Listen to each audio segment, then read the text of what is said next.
So hi Karen, thanks so much for taking the time to chat with me today.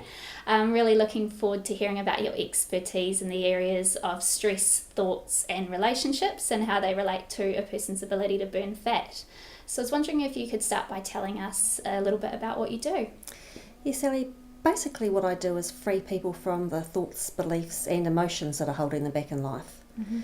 So I do that in 5 main ways. Firstly, I work with people's emotions, and it doesn't matter whether it's current emotions such as depression, anxiety, anger, grief, whatever it is, or stuff from the past that we've just never got over. We all sort of know people like that, don't we, that haven't got over stuff from the past. Yeah.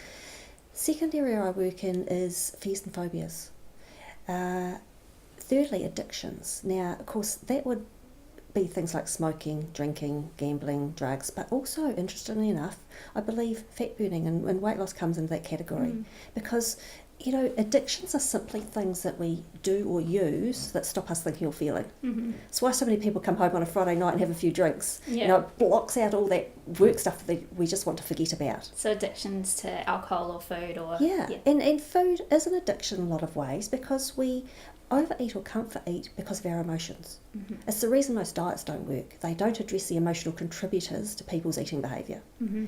So I would count definitely fat burning, weight loss coming into that category of addictions. Mm-hmm. The fourth area I work in is health. There are a lot of doctors and medical institutions now saying, Ellie, that the main cause of most illnesses is unresolved emotional issues. Mm-hmm. Even the CDC, one of the foremost medical institutions in the world, they're very conservative, so they word it a bit differently. But even they say 85% of all illnesses have an emotional component. Mm-hmm. So I've been able to free people of some very serious issues, not because I'm particularly great, but because the body has an ability to heal itself if you give it the right environment. Mm-hmm. And the right environment means being free of these negative emotions that we're carrying. I'm simply addressing things that the doctors aren't. And then finally, I help people achieve their full potential in life. Mm-hmm. To be who they want to be and where they want to be. And I do that by removing the subconscious barriers in the way, which will usually be limiting beliefs that we have about ourselves. Mm-hmm. It's really great how you talk about mainstream medicine and them recognising the important role that emotions do play. So yeah, it's fantastic that there's professionals like you out there that can help people with that. So let's get into our questions first of all. So I want to start talking about your wealth of knowledge in relation to a person's thoughts, okay, and how that affects their ability to burn fat. So what sort of positive thoughts and words can a person use to assist their ability to burn fat? Your thoughts are everything when it comes to burning fat, Ellie. Everything. Let's talk first about some negative ones before we cover some positive ones. Okay. I find any limiting belief or thought is really destructive. For instance, that word diet is banned. I never allow my clients to think that word or say that word. Mm-hmm. That word has feelings of restriction, of not allowed, of shoulds and shouldn'ts, it makes us feel restricted, and when we feel restricted we want to rebel, right? Mm-hmm. So I ban any thought that is around can't have, not allowed. And instead, one of the things I teach my clients is focus on what you can have. You know, say to yourself, and this is my first positive thought that I've got to give to your listeners today, is think to yourself, I can have that. I'm just choosing not to right now. Mm-hmm. I can have that bit of chocolate. It's empowering language, isn't it? Yeah, I can have as much as I like. I'm just choosing not to right now. You know, we can sit with that, and adding the right now kind of helps because it means, you know, I might be able to have it again, because when we think I can never have that ever again, that's not allowed, that sort of food, that just seems impossible. Mm-hmm. And, you know, it's like exercise as well, fat burning exercise. Thinking, well, I can sit on the couch and watch TV if I want, but I'm choosing not to right now. Mm-hmm. Very empowering thoughts. Yeah. I have another thought, but to lead up to it, I want to say it's useful to have a goal with your fat burning, to know who you want to be. Like, is there a particular size or weight you want to be? Is there a particular pair of jeans that you want to get into that you haven't got into for a while? You need to know what you're aiming for and who you want to be. And then you need to think about what sort of person would you be if you had attained that goal. Like, would you be the sort of person that ate healthy most of the time? Would you be the sort of person that did fat burning exercise most days of the week? Mm-hmm. Would you be the sort of person that only ever ate when they were hungry? And so the positive thought I've got for you is this. whenever you are tempted to not do your fat burning exercise or to eat that unhealthy food, you think to yourself, that's not who I want to be anymore. Mm-hmm.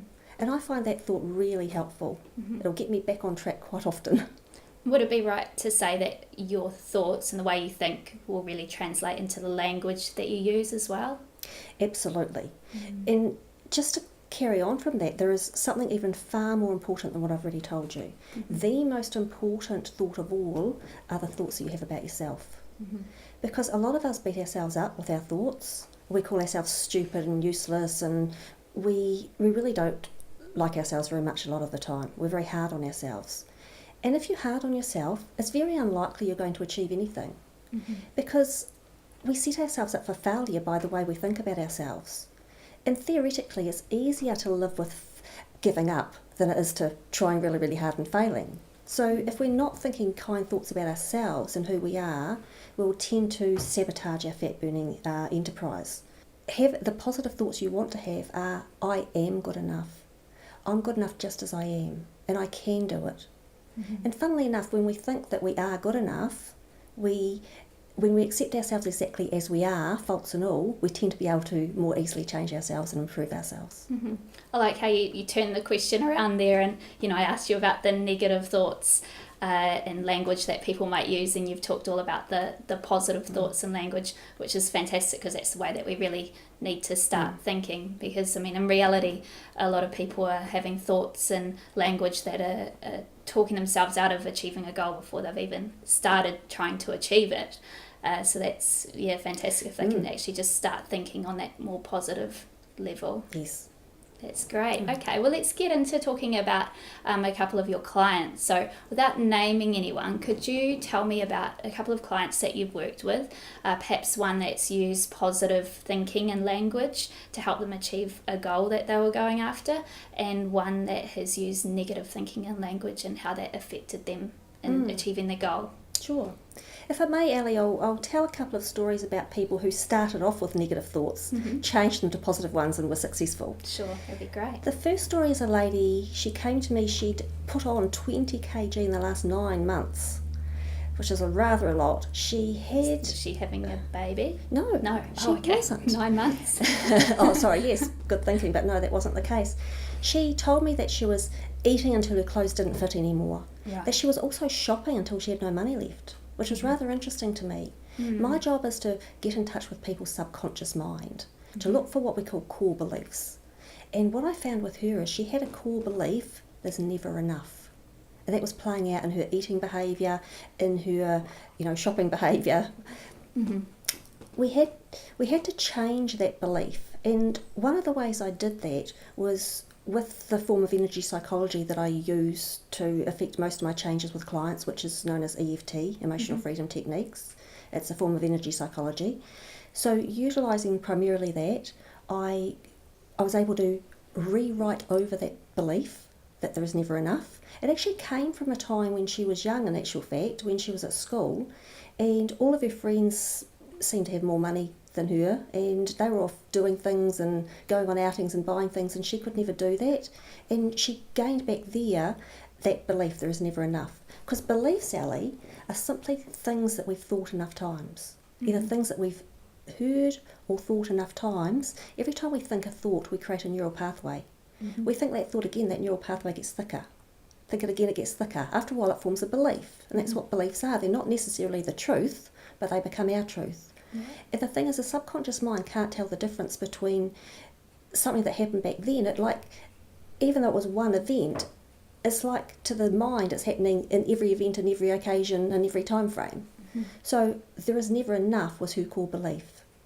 She had huge resistance to any fat burning exercise, to any restriction with food. And any time she even thought about doing anything like that, she would actually start binge eating and doing worse. So part of the process was changing that belief, and we changed it to, I gave her an affirmation to repeat. Once we cleared the old belief, I set a new belief in her mind, and I got her to repeat an affirmation such as, I've always got more than enough. And because when you repeat that, even if it's just thinking it, over a period of time, that thought will form a belief. How long did that take her, with repeating that positive affirmation? It only took 2 or 3 weeks, but we had something else that we did in the meantime. Until that belief became entrenched, what we did was we worked within her current restrictions, which was she wouldn't entertain any fat-burning exercise. She wouldn't entertain any restriction of food. So what we did is we came up with a great plan. We added stuff. Right. She was into adding stuff because adding works well with this feeling there is never enough. So what we did is we added stuff, we added healthy food so that at least 80% of her diet was healthy. This was a starting point, of course. We added an extra 5 glasses of water a day.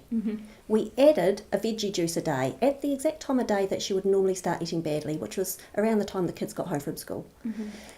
We added some herbal teas at the time of day she would normally have a wine. And we added 5 fat-burning exercise sessions a week. So really we took nothing away. We had no restriction. We had no shoulds and shouldn'ts and can'ts. We just had lots of things we added. Such a nice approach. Brilliantly for her. Yeah. And in fact, next session, she says to me, as soon as she got on the call, she said, "This is way too easy. We need to step this up," which was amazing. Going from someone who wouldn't entertain anything to this is too easy. Yeah. With adding all of those extra things in, did she still have space for all the unhealthy behaviours that she was doing that was before? the thing. No, she didn't. No, that was the fun thing about it. So just to summarise, she went from there is never enough as a thought process to I've always got more than enough, and prove that by adding stuff in. Yeah, that's a really, really nice approach. And you've got another client that you wanted to tell us about as well? The second one is rather different. A man who really wanted to get into the police force. He'd passed all of the exams and done everything needed except for one thing. He needed to burn some fat because he had needed to get down to a certain weight, and he needed to pass a fitness test. Now, he had a personal trainer, as all good people should, and was working well with that person, but he wasn't working as hard as he could have been. And he was sabotaging a lot of the time.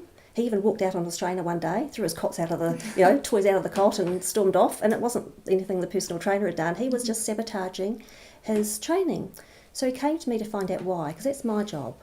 A lot of people don't understand why they're doing certain behaviours, and that's because it's very hard to get in touch with our own subconscious mind. And that's often why we need a professional to be able to do that. Yeah, so it's stuff that's on a really deep level, isn't it? Exactly right. So through careful questioning I can find, if I ask you the right questions, I'll find the right answers. And what I found with him is, even though he really, really wanted to get into the police force, there was some subconscious fears. There was some fears. It would have been a big change in his life. He would have had to have moved away from the town he was in.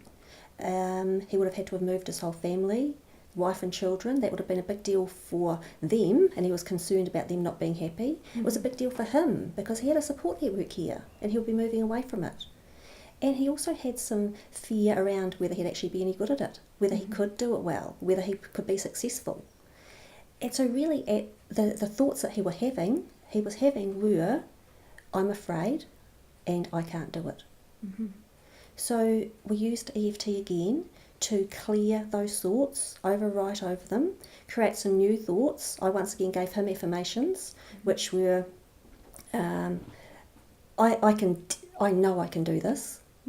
And there was a couple of other ones that I can't quite recall, but It's a very powerful statement, I know. Yeah. Yes. And once that fear was gone, which all of us carry, he, at some level when we're making big changes in our lives, he was no longer afraid. All of him, 100% of him, was now able to put all of his effort into his fat burning, because you see what was happening, Ellie, is because part of him, and it might have been a small part, but because part of him didn't want to get into the force because of the fears he had around it, that part was sabotaging all of his fat burning attempts. And when we cleared that part away, then all of him was doing everything he needed. And he is now in the police force, living happily ever after. Success. Yes. That's really fantastic, and thank you so much for sharing those amazing success stories. And from listening to them, it's evident what a shift in our thought patterns can really help us to achieve. And I know that we could talk for a really long time on thoughts, but we do need to move on. So I want to talk about a totally different area now, and that is the area of relationships. So how do our relationships affect our body's ability to burn fat? In that, why does it matter what sort of a relationship we have with our partner or our friends or our colleagues if our objective is to burn fat? That's a great question, because a lot of people don't realise that their relationships actually do impact on their ability to burn fat. Firstly, we need a certain amount of energy to keep us healthy, to keep us motivated, and to keep us moving forward in life. But we can split our energy. One way to split our energy is to have unresolved emotional issues. So it's vital that we deal with our emotions, because when we aren't happy, when we're carrying anger or guilt or any other negative emotion, we haven't got that. All of our energy is dealing with that. And that's energy that we can't put into fat burning, isn't it? It's energy we can't put into moving forward in our lives and achieving our goals. We can also split our energy by having fears, because then our energy's in the future. Fear and worry is tying up a lot of our energy. So I work with people to clear their negative emotions, clear their fears and worries. I can actually teach people how not to worry, which is pretty cool. Yeah. But the third way that people can split their energy is to be in what we call other people's business, i.e. worrying about what other people are thinking or feeling. So that's often something I need to do as well. The other thing, Ali, is we need to be feeling happy in our lives, because when we're not happy, we haven't got the mental or emotional energy to put into fat burning or achieving our goals. We just haven't got it. And so really the answer to being able to have that energy is to be happy.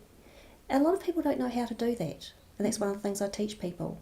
And really one of the first step in being happy is to release those negative emotions that are causing you stress or causing you problems. So would you say it really is our emotions that drain us a lot more than what's going on in a physical sense? Absolutely. Your emotions are the only thing that will really drain you. You probably know as a personal trainer that your body will never give up, only your mind will. Yeah. And it's the same with your emotions. It's your mental and emotional energy that really has the big effect on fat burning. Yeah, I know when I've had a really emotionally or mentally draining day, that I know the thing that I really need is a workout, just so that I can forget about it all.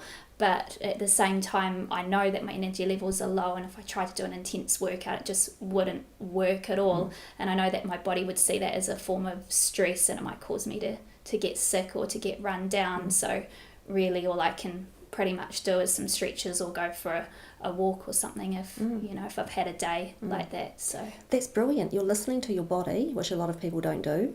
Your body's saying, no, I'm not ready for this big workout today, but you're still doing something gentle, which is fantastic. Yeah. And so what sort of advice would you give to people who have recognised that they've got relationships in their lives that are holding them back from achieving their goals?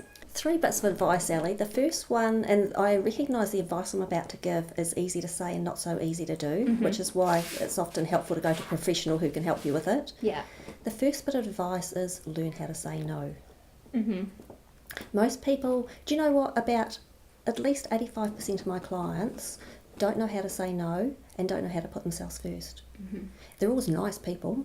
And the nice people are the ones with the biggest problems often, because they don't put themselves first and they end up living someone else's life. So in a relationship, in life in general, the best thing you can do is put yourself first, learn to say no, and treat yourself nicely with your thoughts. And thirdly, Ali, I'd say learn how to set boundaries. That's another thing I have to help people with, because a lot of people, they say to me, oh, my people in my life are manipulating me, they're controlling me, they're walking all over me. And what I usually find is that's not in the least bit true. It's simply that they don't have boundaries, and even if they do, they're not enforcing them.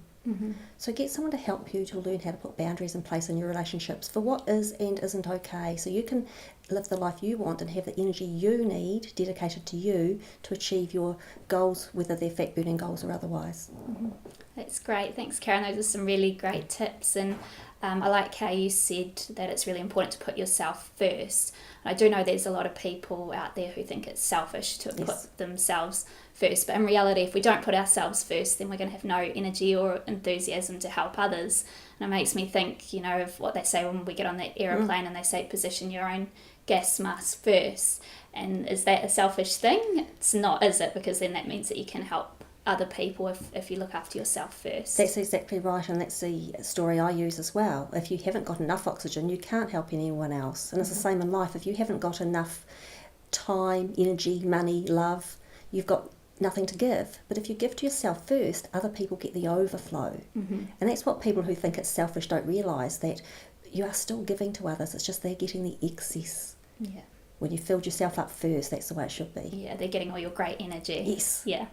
That's great. Well, let's finish with the area of stress. Okay, so I've just got a couple of questions on stress. So first of all, could you explain the mechanism of how stress can decrease our body's ability to burn fat, and specifically how it can cause us to store belly fat? Did you used to watch Star Trek when you were a bit younger? I have watched it once or twice, but not for many, many years. You might recall that on the Star Trek Enterprise, if they were in a dangerous situation, Captain Kirk would call on the engineer Scotty to shut down various parts of the ship so that he could have all of the energy where he needed it, which is, in the engines to get away from danger. So they would shut down a lot of different areas, sometimes every area except the bridge and the living quarters where the women and children were. And so what that meant was that he had the maximum amount of energy to get away from danger. Our bodies, Ellie, are very much like the Starship Enterprise. When we're in danger, our brains, when it senses danger, releases certain chemicals into the bloodstream. Adrenaline, cortisol, things like that. And that pretty much tells the body dangerous situation. And when the body gets that signal, it takes away energy from a lot of different areas. It takes away energy from them fighting infections, for instance. We don't need our immune system to be working if we're trying to run away from a lion. We don't need our digestion to be working if we're trying to run away from a lion. We don't need our reproductive system to be working. We don't need to be burning fat. There's a lot of things that we don't need if we are just trying to get out of danger. So the body actually, when it gets those stress hormones, shuts a lot of the areas down. Now, that's all very well and good in the olden days when we were running from a lion, but these days we're actually under constant stress. Those stress hormones are constantly in the body. And the problem with that is, the other message our body gets is, hold on to fat. Because in the olden days, if we were in a dangerous situation, there wouldn't really be an opportunity to eat for a while.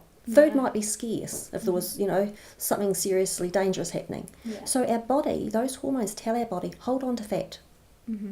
Food is scarce. And problem is that now we've got those stress hormones in our body all of the time. And when those stress hormones are there is no way that you can burn fat, Ellie. It is not possible, because the body is getting a message, hold on to it. No matter how much exercise you do, no matter what you eat, you will not burn fat if you are stressed.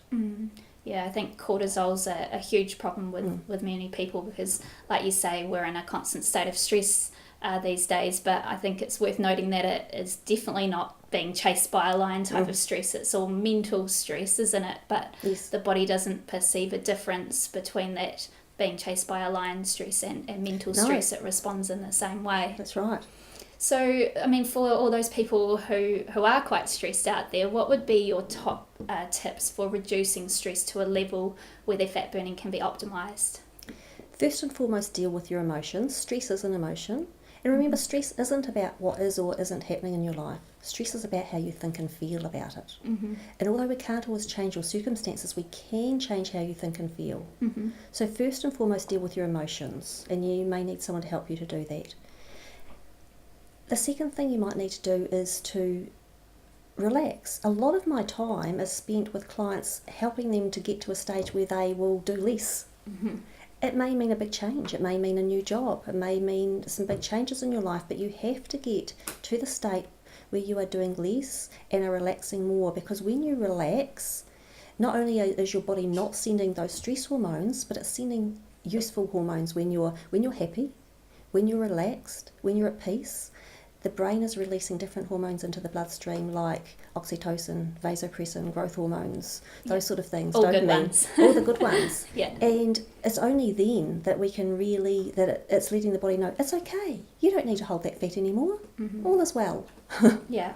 It reminds me of that point that you mentioned before about saying no to things as well, in order to be able to do less. And, contrary to popular belief, it's it's not a good thing to multitask. It doesn't mean that we get more done. And if we're busy all the time, chances are we're probably doing things that aren't actually important as well. So I think it's really important to try and figure out what are the important things for me to be doing, and then I'll have more energy and enthusiasm to actually do things and do them well. Yes. And we do tend to feel guilty when we're not doing enough. It's almost a badge of honour to be busy, to be stressed. Yeah.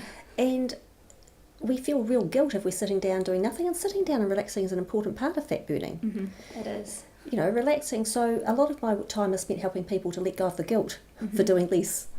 Yeah, no, those are really excellent tips, and you've shared some really valuable information today, and I hope that our listeners are thinking about all the things they can let go of in their lives in general. So their thoughts, their emotions, their actions that aren't serving them and aren't helping them to achieve the goal of burning fat for good. And just before we finish up, do you think that you could tell us where we can find out more about what you do? Yes, thanks, Sally. I have a great website, www.setfree.co.nz. My company name is Set Free with EFT. Yeah. And there's a lot of information there about the various areas I work in. I'm a health, happiness and success coach. There's a lot of stories from people, other stories other than those I've told. Yeah. A lot of testimonials and a lot of more information. So, and if anyone really would like to give me a call or send me an email to talk about their particular issue, be more than happy to have a chat with them. And I work all over the world via Skype. Oh wow, that's very useful indeed. Yes. So that's setfree.co.nz. Yes. Cool. Well, thank you very much, Karen. Thanks for coming today, and I'll look forward to catching you again next time. Thanks, Ellie.